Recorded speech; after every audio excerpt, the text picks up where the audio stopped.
Hello and welcome to episode 420 of the Mark and Me podcast. As always, I'm your host Mark.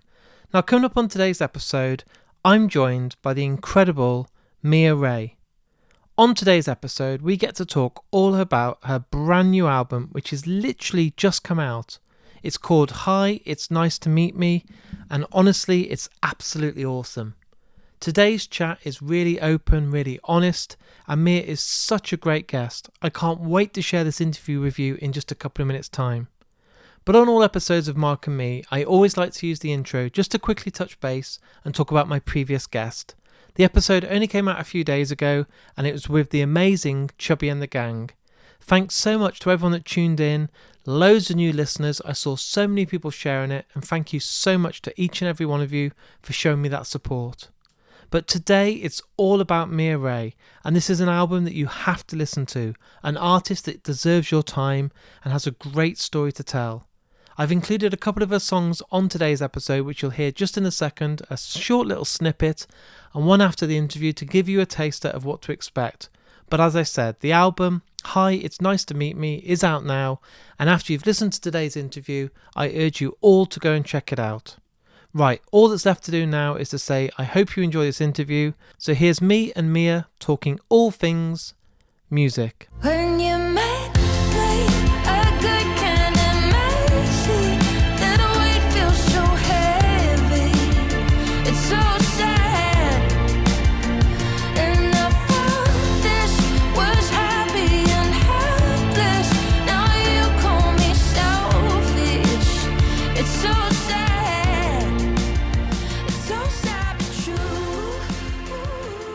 So Mia, thank you for joining me today on the Mark and Me podcast. Thank you for having me. It's an absolute delight. Now, what I do with all guests that come on, and I've never changed it, I always like to start the same way, so I think let's keep it that way today as well, is go back to the very beginning. And I'm really intrigued. Let's go back really far now. When you're a kid and you're growing up and someone gives you that first cassette or CD and you're thinking to yourself, I love music. I love everything about this. This is going to change my life. Can you remember that album? If it's embarrassing, let's get it out there. Let's not try and be cool. I mean, I think when I first fell in love with what music could do and how it made me feel, the first time I intensely felt something for music was probably listening to I don't know what Eva Cassidy record it was, but it quite possibly could have just been Eva Cassidy, the hits or the main, ones or something. It was probably something like that. And then what else was there? I remember really loving Kelly Clarkson and I think even Nickelback was in there for a second. It was a real weird a nice mix, yeah. But yeah, no, I think it was mainly Eva Cassidy, and then the artist Bobby Darin from back in the 50s was a big one because he did the whole swing thing and was very commercial with that, and then in the 60s just became a folk, political artist, and I just love his whole story. It's a weird mix somewhere between Bobby Darin and Eva Cassidy. Those with were a the little two bit ones. of Nickelback, yeah. And Nickelback for a week. Yeah. Remember it so vividly. At least you admit it. A lot of people don't admit Nickelback. They try and pretend they're cool and we don't like Nickelback, but not bad. No, so I suppose it all changed for me personally once I saw live music. I thought, growing up, having those early records by Nirvana, Pearl Jam, all those sort of bands shaped the bands I listen to now. But when I went to my first gig, which was Green Day, that's when I really kind of felt music was on another level. It was, something that was inside me. And I was like, I want to be like Billie Joe Armstrong. I want to play guitar. I want to stand up on stage. I want to be an entertainer. And I wondered if you had a great first experience of live music, or was it maybe at college with Battle of the Bands, or a huge gig that just blew you away? What was that first introduction to live music that probably still has an impact on you today? It's hard to remember back that far. I remember my first ever gig that I went to was in my hometown, and it was this Australian singer called Daryl Braithwaite, um, who, is a great live singer, but I didn't have that moment of being like, I want to be up there doing that. I think like I may have had that moment when I grew up in a town where there wasn't like a lot of live music around. So Okay. when I turned like the gigs that I was kind of seeing were kind of more like low key kind of ones. And I was having that feeling being like, oh, like I'm writing these songs in my bedroom and they're performing it like live on stage. Like I can do that. Like I want to do that. But like a moment that I've had seeing someone up on stage being like, I want to do that is like, I think I felt it really intensely for like, it might have been Coldplay when I was like 17 or something. And then had it again. I got to see Beyonce and Rihanna, and like those three were just like, I was just, because apart from like the live music aspect and like the beauty of someone just being so at one with their instrument and their art, it all coming together as far as a show, like lighting, dancing, like act one, act two, act three. Like I love musicals as well.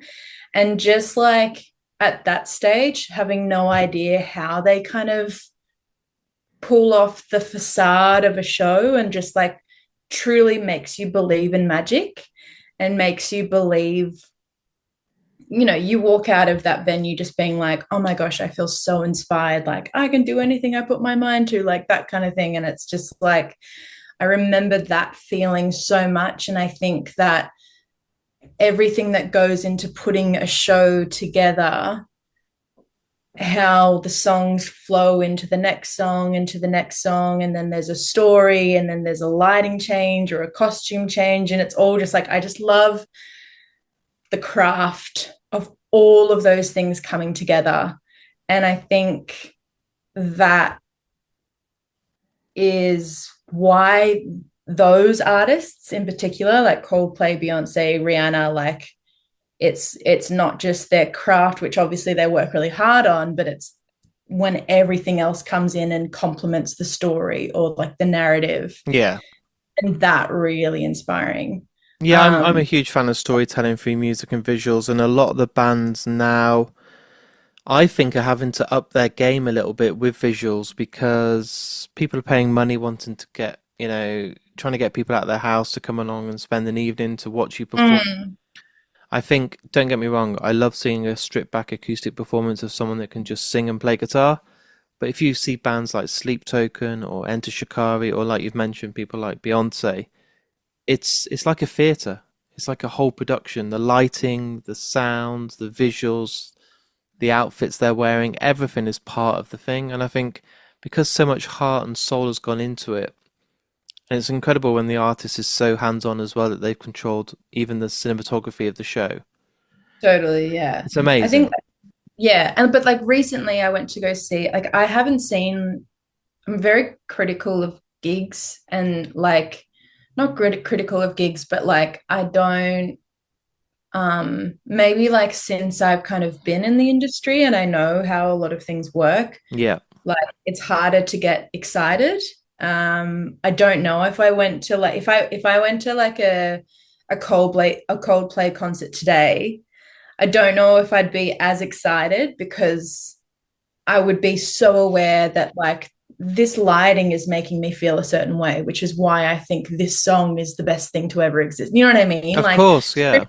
all of that away and like what is it? And it's probably still amazing, but I just feel like I just I was just seeing magic when I was 17, and now like 10 plus years later I go to an Olivia Dean gig, and there's no like, yeah, there's like some nice lighting happening and like it's moving with her, but like the way the band musically talk to each other and like the chemistry and how tight they were and like the flow of the set list was something that more speaks to me now, and which I love because like, as an up and coming artist, like I don't have access to all of those like bells and whistles. So to see someone else doing it and know that you don't really need everything else to put on a really good That's show as fair, long as, yeah.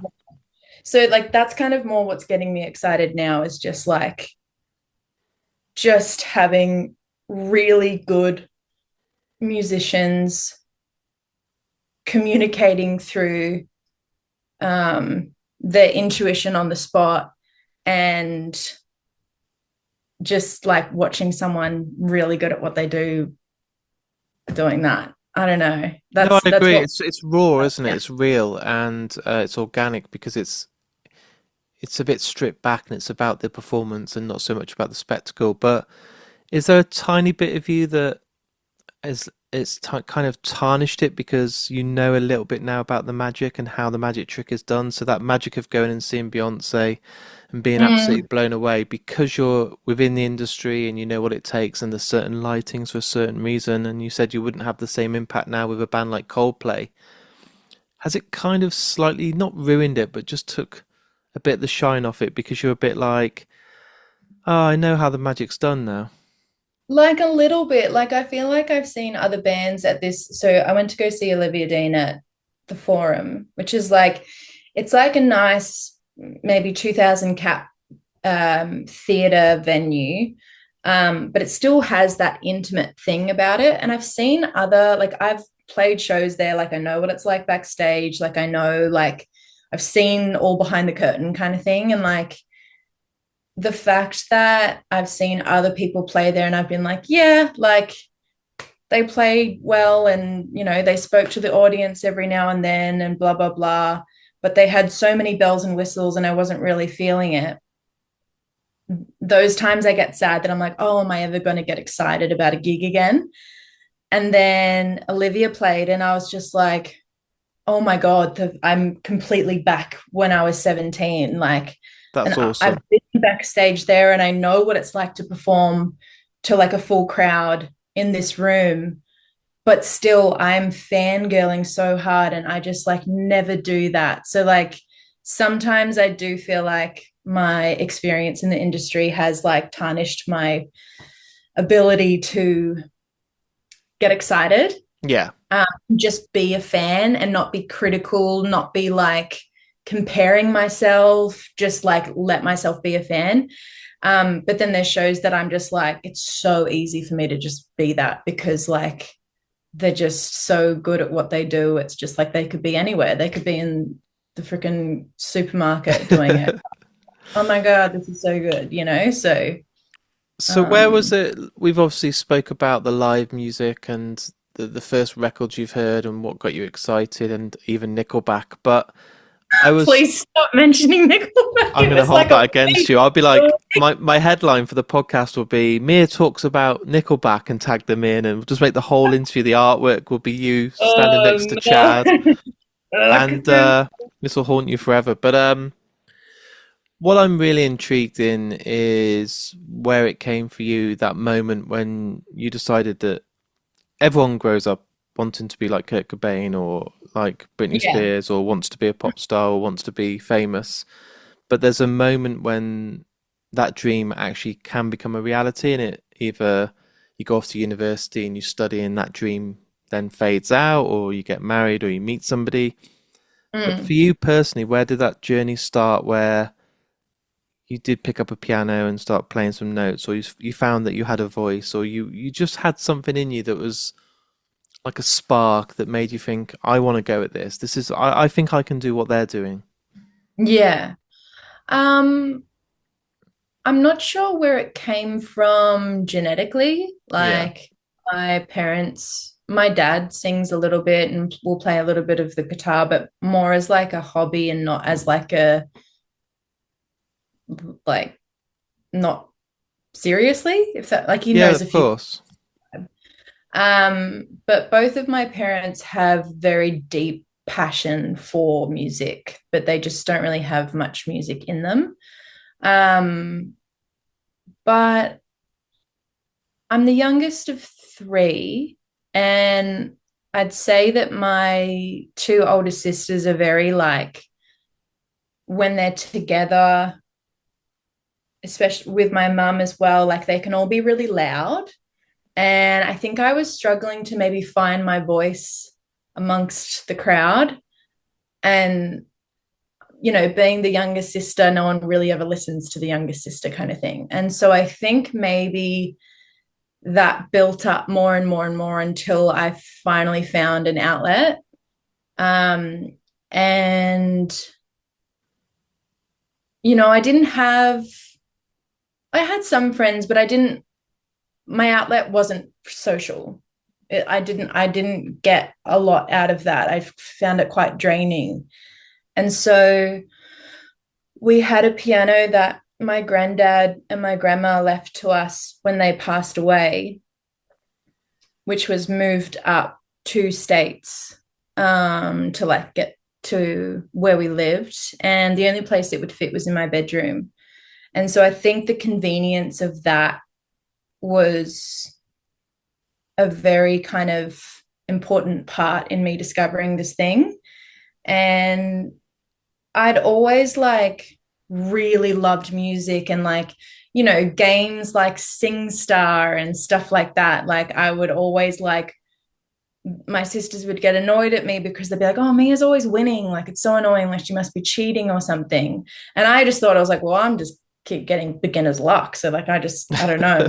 I just felt very natural about it. And then when the piano arrived, I just started writing these songs and all like very secret because I felt like I was doing something I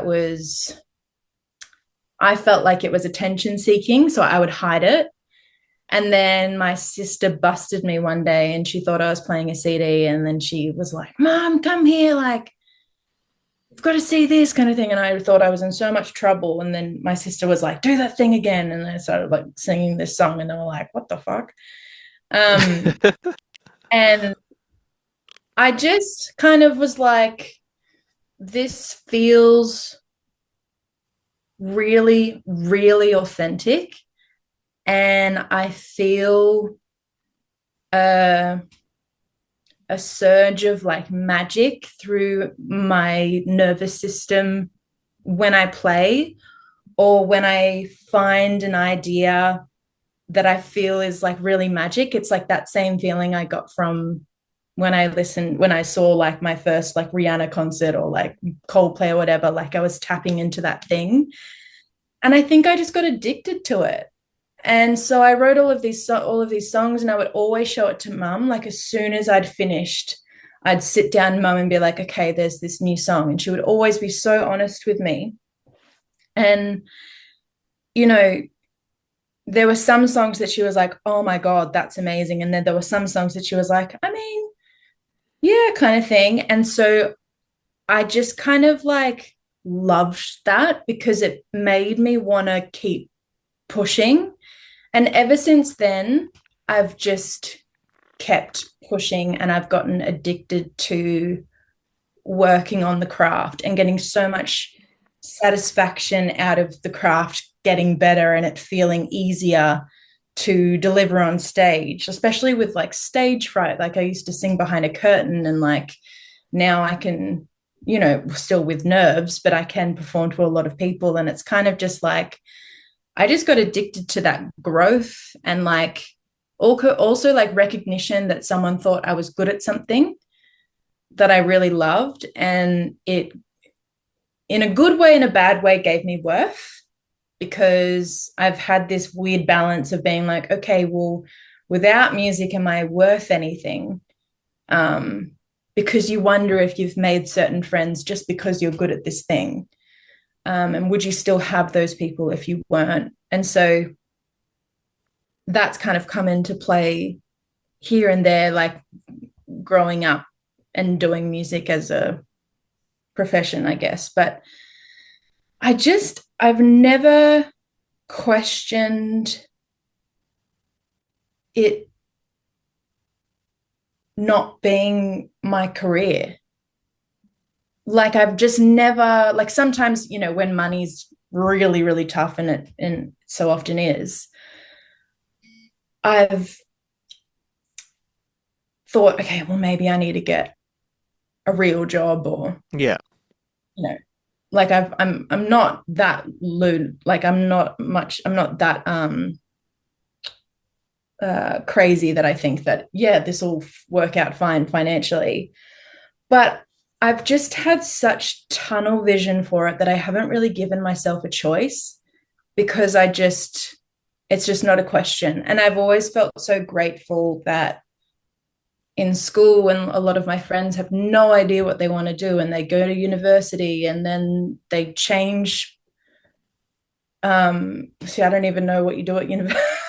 Yeah. They change degrees or change what they're studying because they're like, well, I don't really like that anymore. And then take a couple of gap years and then work in hospitality, which I already did. I worked in hospitality and I did that. But that was just to support myself. That wasn't as like a career avenue. But like, I just felt so grateful that I was always so sure of who I was, as far as like my love for music and how I wanted that to always be a part of my life. It wasn't just like a phase. It wasn't something that I was like, oh, like I don't really love it, but I'm good at it, so I guess I'll just do that, which like a lot of people do that and they Of realize that they're course. Yeah. passionate about it. And yeah, it's never been a question, is my, yeah, that's a really long-winded way of answering that. But But it's good because you were so certain, and a lot of musicians I speak to that have had 20 years in the industry, let's think of bands like Deftones, Incubus, Feeder, the bands that have been there and got like a legacy. mm, It's all that they've ever known. It's all that they've wanted to do. And you already sound like you're on that same page as those people. You just said, I don't even know what they do at university, because it is music for you. You've tried hospitality, but that was never going to be your first kind of main goal. And then the music was alongside it, and a hobby that might happen. It's part of you. It's, I am a performer. I want to write songs.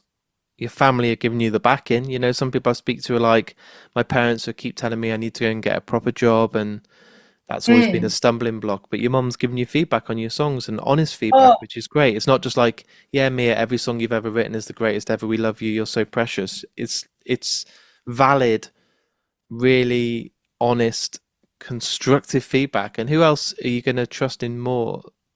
Nobody than your own mother.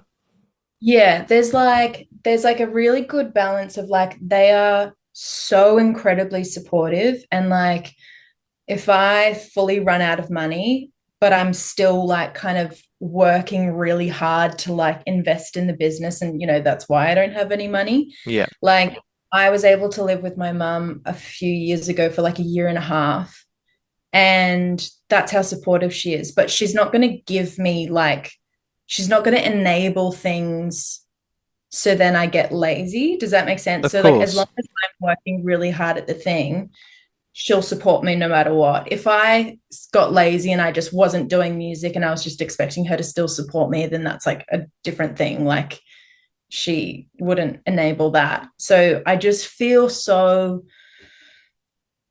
but that also makes me feel so believed in, which gives me a nice kind of boost of confidence that I'm like, okay, like this is a really tough industry. And even though, yes, I've got like a label and I've got publishing and I've got management, which all, are really important parts to making the wheels turn. Um, the fact that my family are still so like sure that I should be doing this, even though like, paying rent every month is always a bit of a like, are we going to make it this month kind of thing? Like, I don't know. I just wouldn't have it any other way. And just having a supportive family, I just have no idea what it would be like if I didn't. I'm sure it's a very, very different situation. And maybe those are the people who like find their like supportive family in their music community,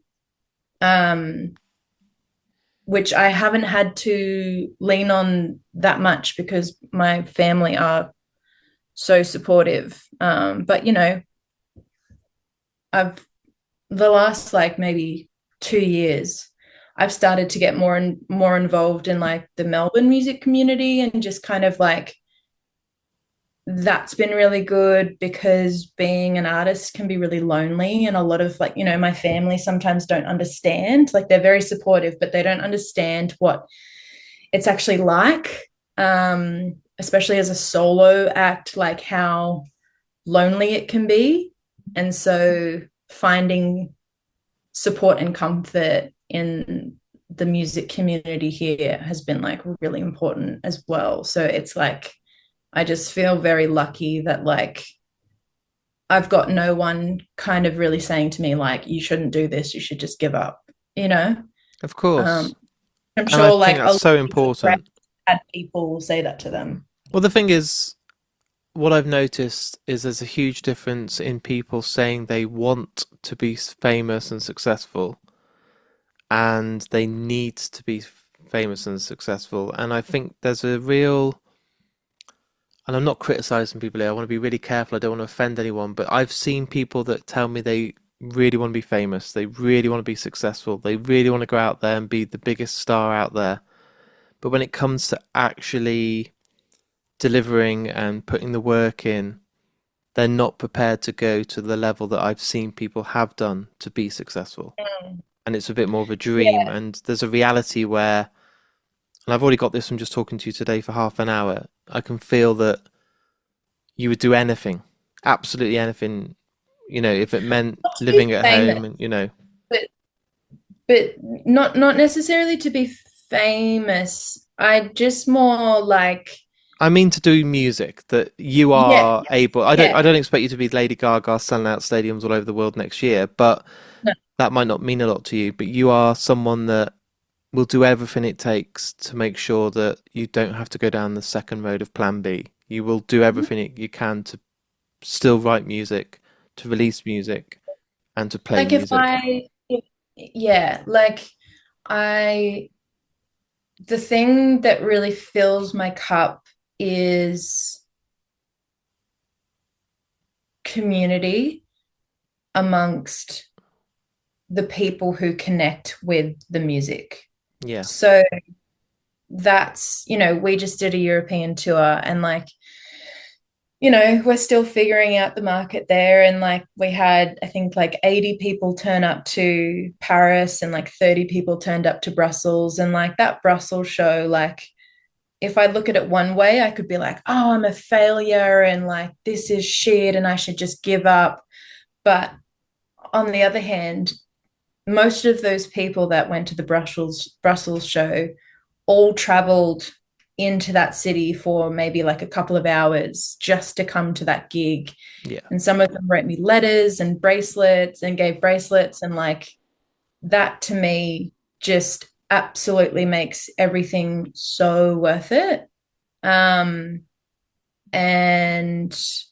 I just want like a really tight knit community amongst the people that listen to the music. And a lot of people have made friends, and like some people come to shows alone and they leave with like, you know, future possible friends, and you know, And that's they beautiful, isn't it? That is magic. it's so Yeah, nice. And it's so, yeah, and that's happening on the other side of the world compared to, you know, I live in Australia, which is like at least like a 20-hour round trip, yeah. or 20-hour trip. Yeah, you know what I mean? Like it's a It's a long long way. way. Yeah. And the fact that 80 people are showing up in Paris, and it's just like that is definitely, I've lost all of the money. You know, I haven't made anything, but it's just so rewarding on every kind of level.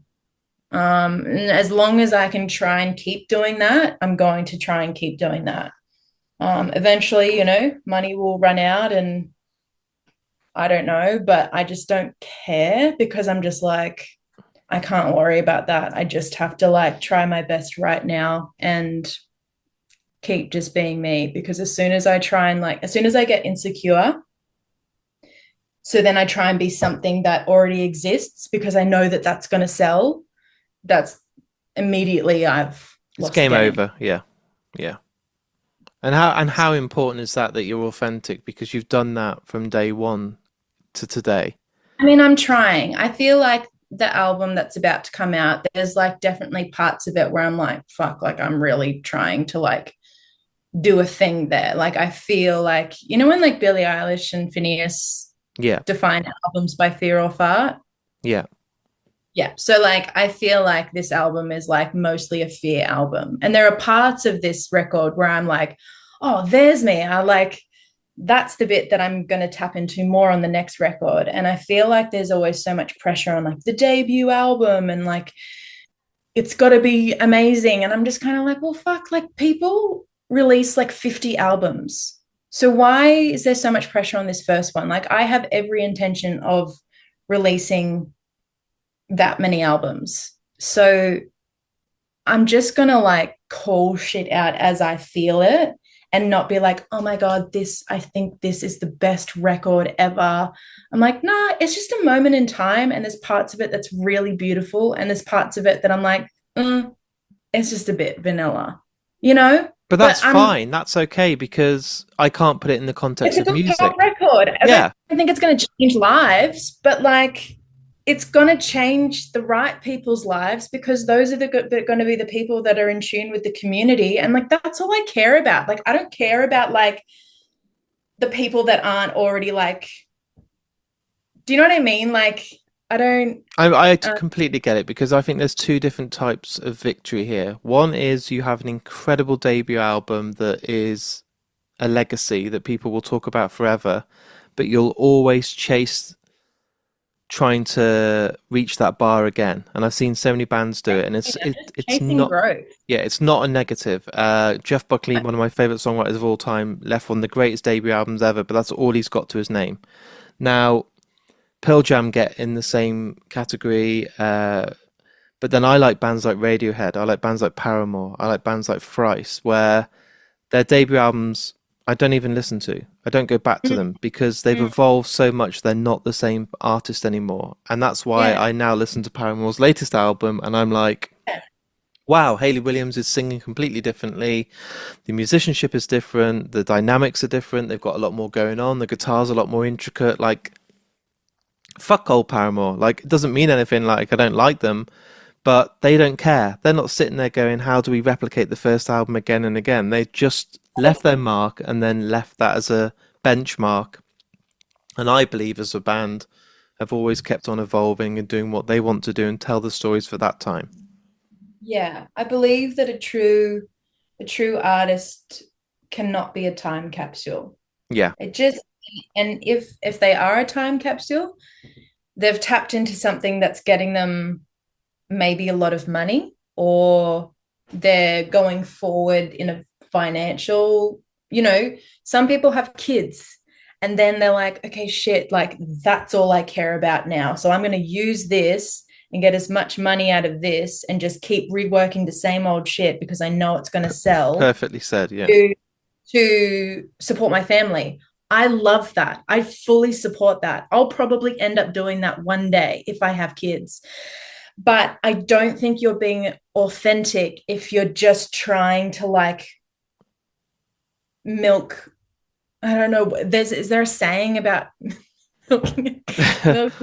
I don't know. But I believe there's something, yeah. You won't. What I'm trying to say is if I did that for my kids, it would make me happy because I'm supporting my kids and I'm supporting my family. If I did that and just tried to be something that I knew was going to sell and make me money, I would probably hate myself. I think you get bored. I think it'd be very so monotonous. Bored. Yeah. I would not be I'd truly just not become an artist. I would become someone who performs tricks. Yeah, you'd lose your inspiration as well. Like what would you'd just be going through the same motions and do you know what? I think the best way to put it is it would then become a job. Totally. And I see artists do it. Like I see some artists like release the same shit, go on the same tours because it supports them and they get money. So it's like, fuck yeah, It do works, you? yeah. I love that. And maybe I'll end up doing that a little bit because I'll have to like save up money for like a record that I actually want to make. Like, it's all a balance because reality does come into play. And like that's totally, I'm not judging at all those people. But I just feel like there is no, I would just be so sad and I'd have no satisfaction out of um doing that. It just makes me feel dead inside. You It's mentioned, just obviously, as we're sat here, it's the week of the lead up to Hi, It's yeah. Nice to Meet Me. Now, a debut album, we've already established, can mean the absolute world to an artist. It's the whole thing that they've been building up to. And it's quite nice and refreshing that you're like, look, I'm already listening to the album and there's bits on there. I'm like, I wish that wasn't kind of like that and it didn't feel authentic, but there's bits of it that are shining through that are you. Mm. I don't know you personally, but are you nervous? Because obviously it might not mean as much to you in the way of it being that debut that has to leave a stamp on the industry of I'm here, my name's Mia, this is what I want the world to listen to. But it's still out there. It's still releasing such I always think an album, like my interviews, is such a personal experience that you are publishing your diaries in a form of music for the world to listen to. And if I've been on an interview and I'm talking about my childhood or past relationships or marriage or love, I Mm. forget sometimes that, oh yeah, somebody will be listening to this and now knows me Yeah. on another level. So it's even more when you've got an album full of music that's heartache and personal relationships and awakenings and everything that you've gone through. You are letting the world into your personal kind of journal. Yeah, I think like I only like to think of it like, you know, the people, I mean, it depends. I don't have a lot of experience with like mass amounts of people listening to my music because I'm aware that the bigger platform that you get on, the more likely it is for, I guess, like trolls to completely tear you apart. Yeah. And I haven't had that because I haven't been on massive platforms yet for people to do that. So I've been really lucky and I've felt really supported from my fan community with the songs that have come out so far. Having said that, it is a really delicate balance with trying to be gentle with myself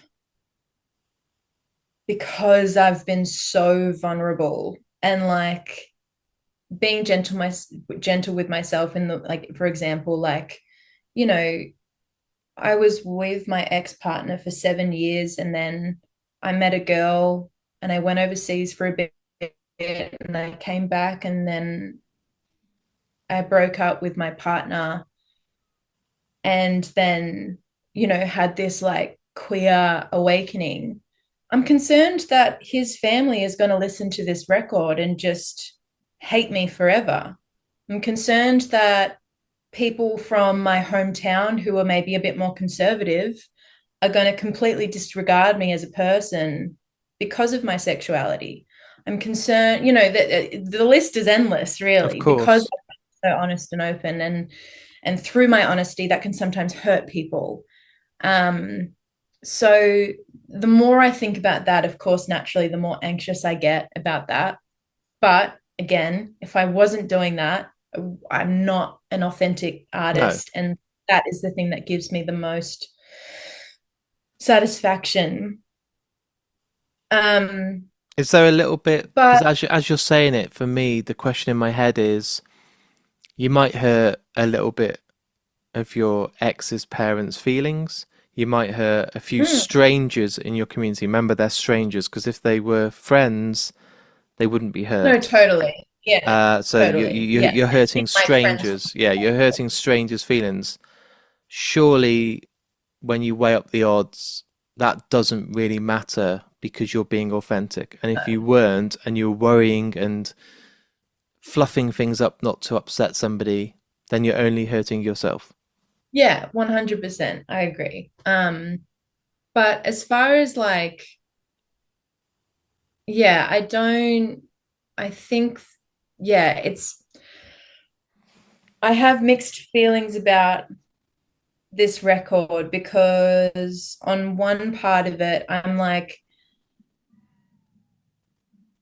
classically just so self-critical and such a perfectionist that I'm never going to be happy with anything. And I'm going to like be like, it's shit, like I'm shit, blah, blah, blah. And then on the other hand, I'm like, fuck, I went through this really hard thing and I got to write with all of these incredible writers and put together a record that is so authentic. It's so honest. There is not one part on this record where I'm lying or making something up to make it seem more interesting or I don't know, whatever. Like I've just been so honest. And even though that's been so terrifying, like that's really satisfying. And I see this record as not necessarily like my stamp on the world, Yeah, but really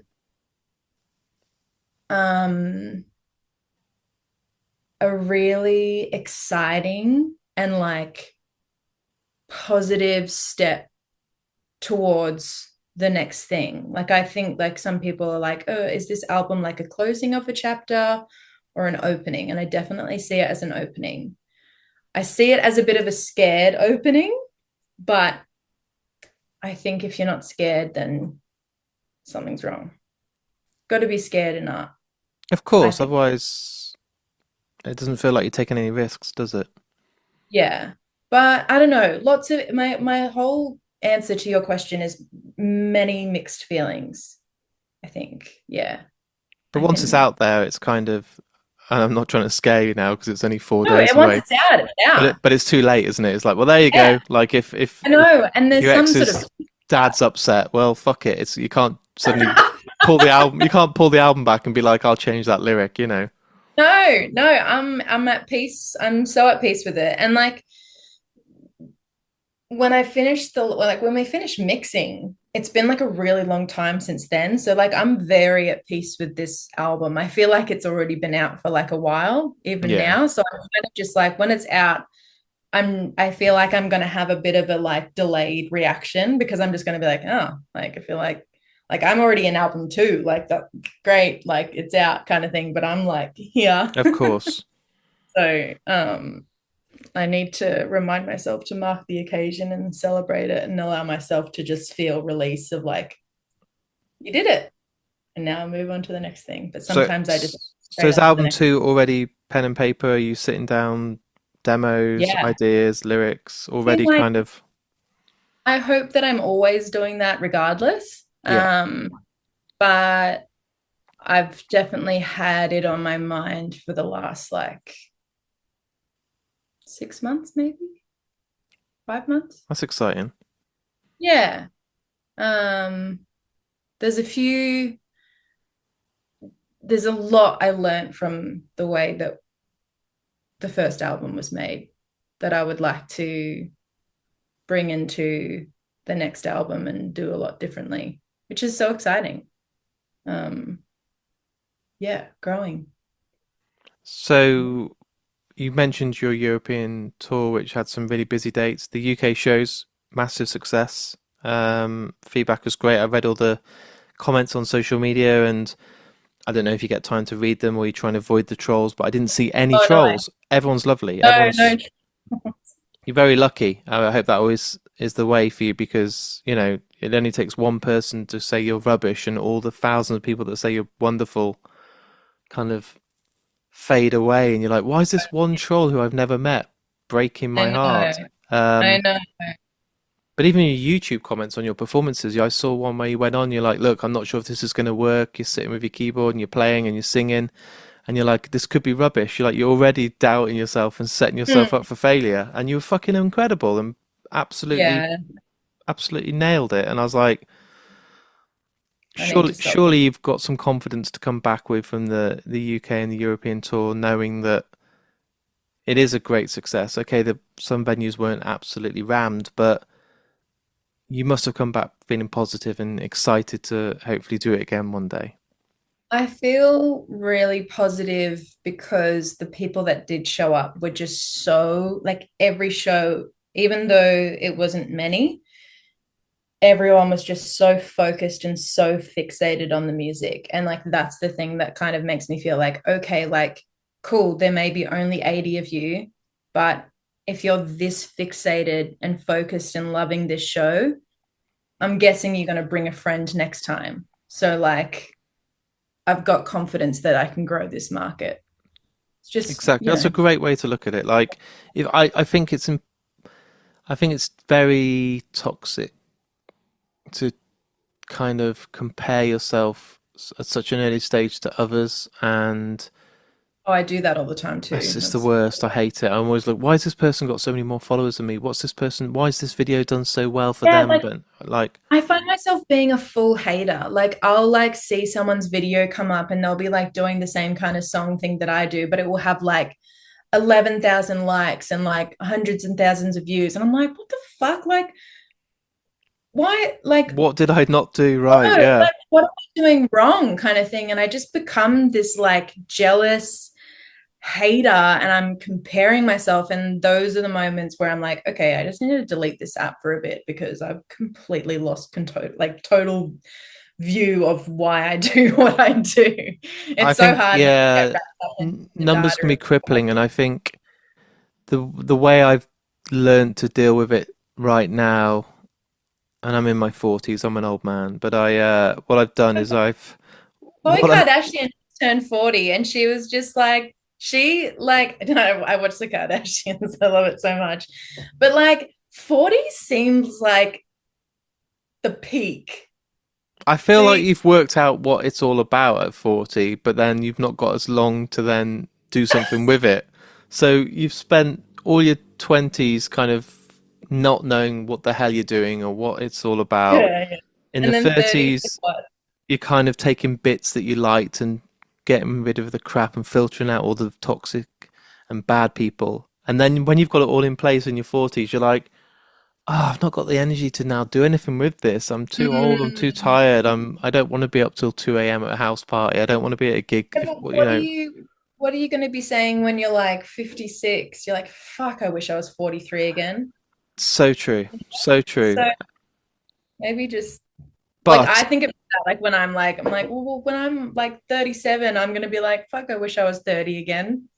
So it's just like that's all fair. good. But I also feel that where I was going with this is the most important part is I've turned off looking at my numbers. I've turned off looking at the amount of likes because I Mm. think it's crippling. And I think for the last 10 years at the start, it was always comparing myself. Why is this person on Spotify? Why has this person got so many Yeah. likes? Like, and then you realize some people pay for likes and then people I pay for didn't know followers. that.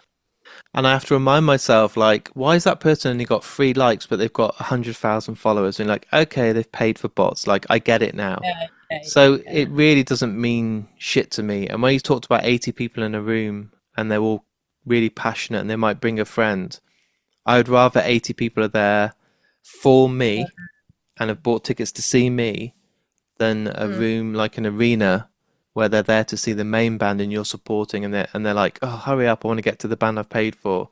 Or literally. I don't want to be Yeah. Joe Rogan. I don't want to be a horrible human being that talks to scumbags on a podcast and have millions of Yeah. Just downloads. to get views or clicks or Yeah, like I don't want that. I don't like want to. it's soul selling material, all of that stuff. And it's just like, I could list some artists that I feel like could do the same thing, and that makes me angry because they have this full flourishing career of this fucking lie. And Yeah, it's just like hard not to get wrapped up in anger for that. But you my have to career, take a step back.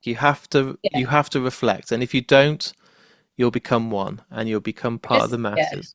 I get upset when someone just actually just blows up out of nowhere. And I'm like, I feel like I've been working so hard. And I know that people don't blow up out of nowhere. I know that. I know that like there's a lot behind it. But for example, if someone just has like a song really take off, And I'm just like, I feel like I've been doing this for like, well, I have been doing this for like plus 10 years. And I feel like my career is really like this. Yeah. It's ever so slightly. So it's kind of like, it's kind of just like unsatisfying, but all of a sudden you do find yourself here and you remember when you were here and you're like, oh, that's crazy. Like, but then it just slowly creeps up and it's just like, I'm so glad I really love what I do because if I didn't, I wouldn't be doing it for this long. Yeah. So maybe that's a good lesson to know that I'm And it's doing it good for to the be right. jealous, and it's good to be bitter, and it's good to be shitty and turn off Twitter and Facebook for a while, and I think it's natural. it's I think, healthy yeah. because it keeps you It's going. not healthy to keep being jealous and bitter, but allowing yourself just to have those But at least we're normal being feelings. honest. At least we're not like, oh, I'm so glad that everyone around me is doing so well, and I'm sitting I'm like, I no, eating a fuck pot those noodle, and I guys. can't afford to fucking eat. But Give them to the rest of us. yeah. Yeah. No, What I I love to got do today, and I hope a lot of people listen to this and then go and listen to your album, and then your numbers do go up and people really fall in love with what you do because all the stuff I've heard, and I've had an advance copy of the stream of the album. I'm honest, I'd rather say I think it's a fucking incredible debut. So the fact that you are sitting there already pulling parts, that's just you. That's your personality. It's a fucking work of art. It's beautiful. Your live performances are stunning. So I'm excited, and I'm at a nice stage in my career where I can say who I want on the podcast. So I can say I don't really want to interview that person. So you know, That's awesome. it's quality over quantity. I don't want a Yeah. episode just to fill a gap. I want to talk to guests that I know is going to have a reason and a voice. So Yeah, cool. how I want to wrap up today's interview is really focusing on you. And as the episode is all edited and ready for the world to listen to, I will include a small snippet of a song at the start,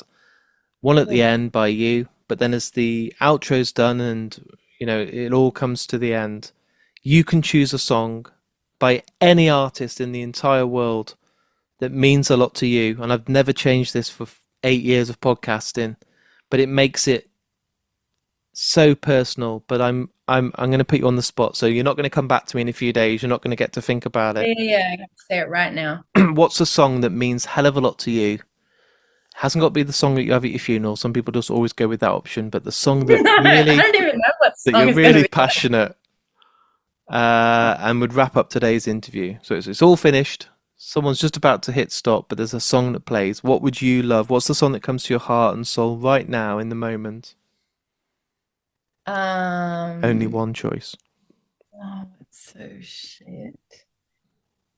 But I've got like, mm, 962 in your head. what? 900 songs in your head right now, and you're like, how do I get it down Yeah, to yeah, one? yeah. Fuck me. I'm between a Gabriel Aplin song, which is like a ballad, beautifully written thing. I'm gonna go with that actually. It's a song called Missing. Oh no. Oh my God. What's it? Oh, it's a song called My Mistake, and it's by Gabriel Aplin. And the reason why this came to my mind straight away is that as soon as I heard this song, immediately, like I just sat in the car and replayed it maybe 3 times. And I never really do that with music. I remember being in the car park at the gym, like about to go in, and I was like, hang on, I just need to like sit here for like 20 minutes and just listen to this over and over again. And the significance of that is that Gabriel was an artist when I was 14 that inspired me to, like, yes, Eva Cassidy and Bobby Darin, like, they are the artists that made me sit up and pay attention to what music can do and how it can make someone feel. But Gabriel was someone who I looked up to as a young artist and inspired me to have maybe some confidence in pursuing it as a career and not just as a hobby or not just something that I do secretly in my bedroom, by putting up YouTube videos or putting my hand up to play at the school assembly or try out for the musical or whatever.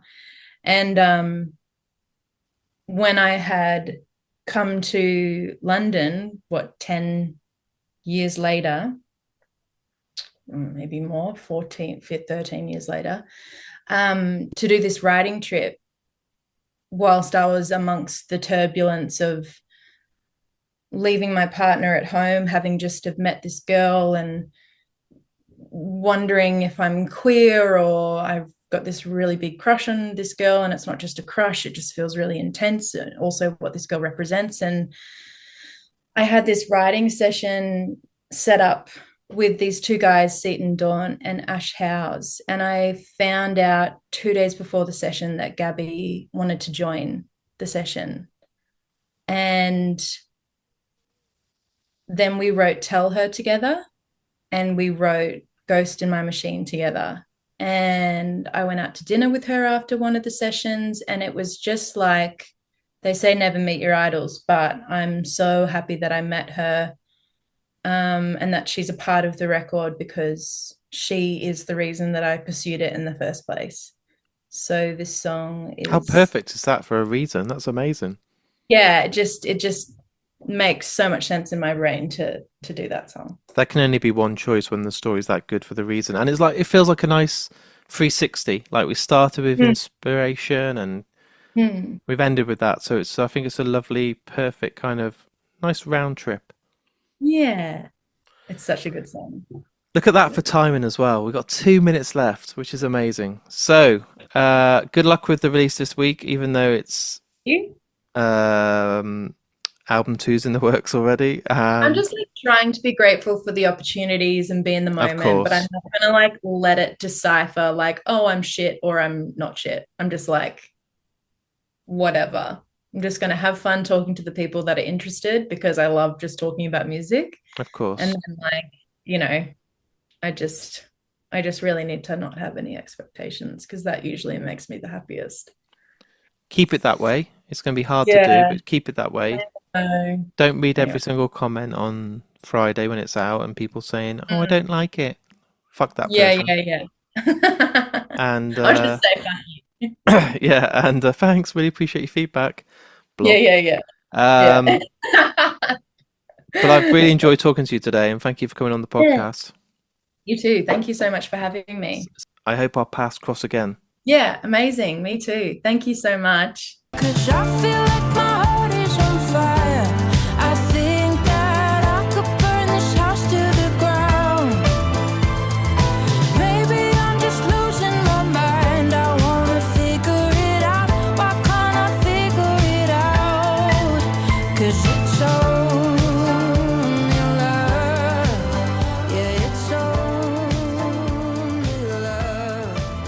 But it's easy. So there's my interview with me and Mia Wray. What an amazing person. As I said at the start of today's interview, really open, really honest, has some incredible stories to tell. Is still just at the start of her career. She's going to go on and be absolutely huge. And the album, as I said, is out now. It's called Hi, It's Nice to Meet Me. Hopefully you've listened to the 2 little clips at the start and the end of the interview to help give you a real flavour of what to expect. But the album's absolutely brilliant. I've been very lucky to have an advance copy, but you haven't got to wait. It's out. I expect you all to go and listen to it after today's interview and then let me know what you think. If you've enjoyed Mia's interview, I always appreciate for you to share the episodes. You know the score by now. Facebook, Twitter, Instagram, TikTok, Threads, whatever you use. If you see today's artwork, you see the episode and you've enjoyed the interview, all I ask you to do is quickly go onto any of those social media channels and hit the share button. It's literally 1 or 2 buttons. That's all I ask you to do, but it gets the word out there. More and more people see the artwork or the episodes. They might be a fan of Mia's work or suddenly discover her because of the podcast, and that means I'm doing my job properly. So if you've enjoyed today's episode, please take the time to do that. I also do have a Patreon account. Now, some people aren't familiar with what is Patreon. It's basically like going to a restaurant, enjoying the meal, and giving the waiter a tip. But the waiter is me, and I'm the podcaster. If you've enjoyed today's interview or you enjoy all the episodes of Mark and Me, you can go onto Patreon and there's a link on markandme.com. You sign up for as little as £1 a month. you're guaranteed at least 1 or 2 episodes each and every week. And not only that, you get an exclusive badge, stickers, and exclusive episodes that are only available to people on Patreon called The Lost Tapes. All the money that comes in via Patreon goes right back into the podcast and basically allows me to go around the country, record interviews like the one today, and then get them out for you guys at home. No profits made, it literally goes all back into the production of Mark and Me. Now before I go, I want to give a shout out to the 2 sponsors of Mark and Me. Firstly, Richer Sounds. If you want to buy yourself a brand new pair of headphones, some Sonos speakers, a record deck, or anything to do with audio or visual, go on richersounds.com or visit any of their high street stores. They won't be beaten in price and are the best guys out there. And if you're in the market for some collectible items, amazing posters and prints with the best artists in the world, go on vicepress.com. The good thing about these guys, everything on their site is licensed, but not only that, because of Mark and Me and them teaming up and having this great partnership, we offer you 10% off your first purchase. All you have to do is go on vicepress.com, add stuff to your cart, and when it comes to paying, put in the discount code MarkandMe10, that's the number 10, and you get 10% off your first purchase. Right, all I've got left to do now is to say thanks for listening to today's interview. Go and check out Mia Wray's work, and I'll be back in only a couple of days' time with a huge, absolute awesome guest for the Mark and Me podcast.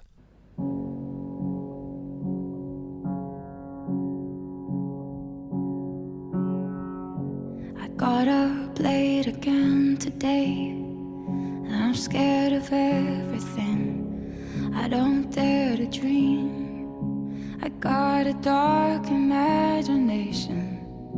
These hours waste away, a debt I'll never pay. I'm talking to the walls, but the walls keep caving in. They amplify my thoughts. I really want a conversation, but I let it slip away, a debt I'll never pay.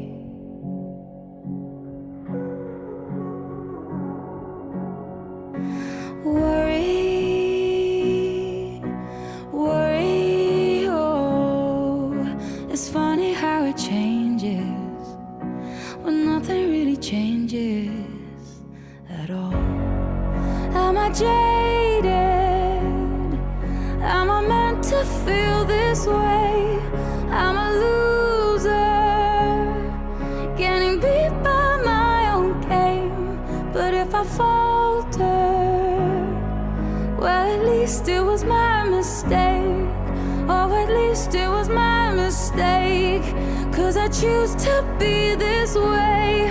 I'm a loser, and I self-deprecate. So when I falter, well, at least it was my mistake. I saw my friend today. She tried to comfort me, but I turned her away.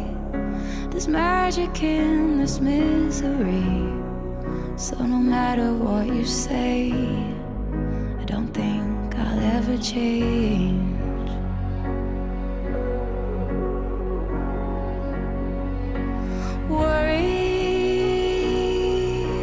Worry, no. It's funny how it changes when nothing really changes at all. Am I jaded? Am I meant to feel this way? I'm a loser, getting beat by my own game. But if I falter, well, at least it was my mistake. Well, at least it was my mistake. 'Cause I choose to be this way. I'm a loser, and I self-deprecate. So when I falter, well, at least it was my mistake. And I don't really care about what anyone says. I don't give a damn about what anyone says. I don't wanna think about anything. I don't wanna think about anything. And I don't really care about what anyone says. I don't need opinions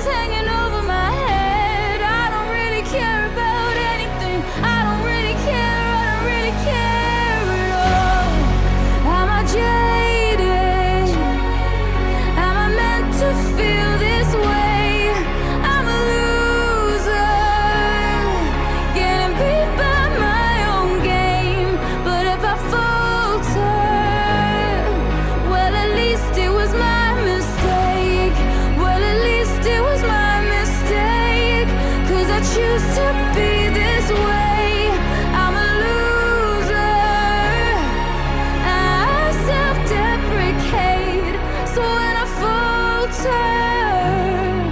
Well, at least it was my mistake. Well, at least it was my mistake. Well, at least it was my mistake.